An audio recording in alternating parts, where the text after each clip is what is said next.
I would say that Gifted is probably a blend between Kramer vs. Kramer and Good Will Hunting, and it's definitely just as good as both those movies.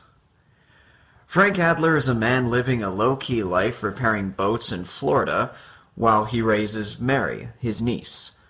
Mary is a little girl who's got an incredible talent for mathematics. She starts the movie with her very first day of grade 1 after Frank's been homeschooling her. And it doesn't take long for her teacher, Miss Stevenson, to see that Mary's far beyond the grade 1 curriculum. She discovers that Mary's mother and Frank's sister, Diane, was also a mathematical genius. I'm not going to go into why Mary is being raised by her uncle instead of her mother, because it plays a huge part in what makes the film so powerful.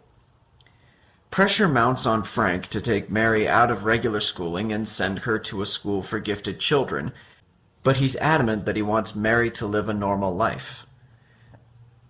Things get serious when Frank's mother Evelyn arrives on the scene to take custody of Mary instead of Frank.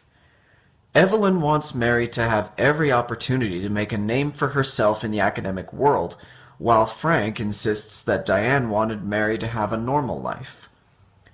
This leads to a court case over who really knows what's best for Mary, even as she's introduced to the kind of world that her grandmother is desperate to provide for her. What makes this film work so well is that this is not a conflict of good versus evil. This is a conflict of two flawed people fighting over their worldviews. And interestingly, both Frank and Evelyn are haunted by how they failed Diane in different ways, and they're both dealing with this guilt in different ways as well. It's worth pointing out that Frank and Evelyn both have lessons to learn by the movie's end. While I think it was a bit excessive to make Evelyn a haughty British woman, I will say that Lindsay Duncan gives a great performance as a woman who worked hard for opportunities, lost them because of societal limitations, and now tries so hard to give these same opportunities to her daughter and granddaughter. This makes her very single-minded, of course, and Frank is disgusted by this single-mindedness because he saw what it did to Diane.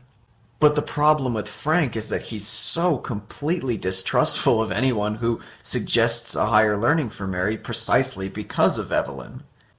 And yet, for all that they disagree and dislike each other, there are moments where, just like any mother and son, they're able to bond over similar things.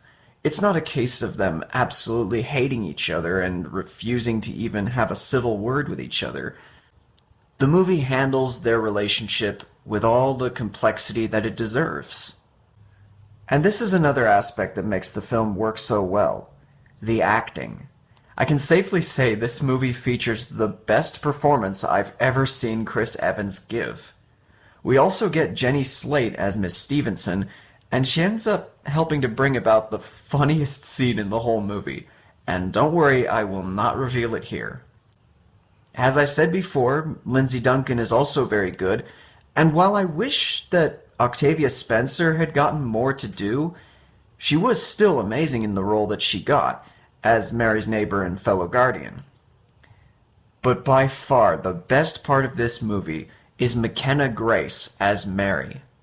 If I had any say at the Academy Awards, I would give her an Oscar nomination today. The movie would have been completely elevated or completely scuppered by how well this character was portrayed, and McKenna knocks it out of the park.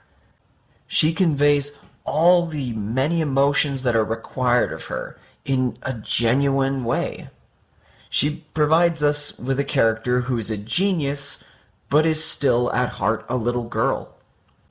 If you're looking for a small, heartwarming story with a genuinely complex issue to discuss, I wholeheartedly recommend Gifted.